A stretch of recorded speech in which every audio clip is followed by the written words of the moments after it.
Hey everybody, this is the video for the module manipulating training variables.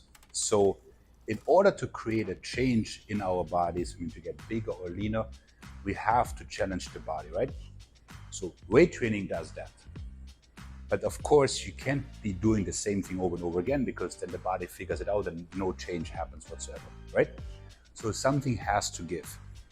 And the most common answer to that is use more weight.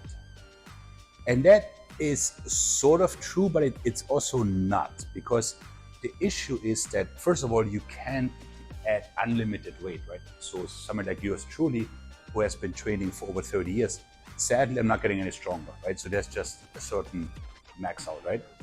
Secondly, when people add weight just for adding weight, then that often leads to sloppy form and they're not doing any more work. And doing more work, doing more mechanical, muscular work, that's the key to a better physique. What do I mean by this? So let's say you have somebody and that person curls 25 pounds, picture perfect, right? So now the next week, that person decides to doing 35s, but now he's doing it like so. Now he's basically doing zero work for the bicep and a ton of hits on the elbow, right? So very often when people just add weight, it leads to micro cheating. They shorten the range of motion or they do fewer reps and so on and so forth. So what else can you manipulate? Well, number one, there's volume, right? You can do a few more reps, you can do an extra set, that would add up.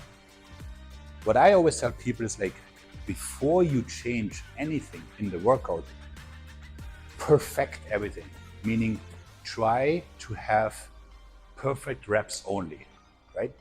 Proper execution, activation, so you do a tricep, like nothing moves, you just squeeze, things like that. Once you have accomplished that, I would recommend you an extra set. From there, you can play with things like slower negatives, adding more weight, and so on and so forth.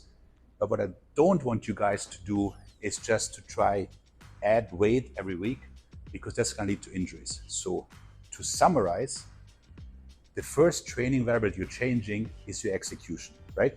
Start with that. Make sure all your sets, all your reps are done as well as can be. Then I would add volume. Then I would add weight.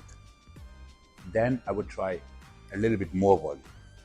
And then from there on, because you can't do unlimited volume, there becomes a time factor, you can play with things like slowing down the negatives. So let's say on a curl, you go like on a 1, 2, 3, 4 count or whatever. Or you could add like small reps in the stretch phase, like down here when you're fatigued. But first and foremost, make sure that whatever you're doing is picture perfect, because that will give you A, the best results, and 2, keep you out of injuries.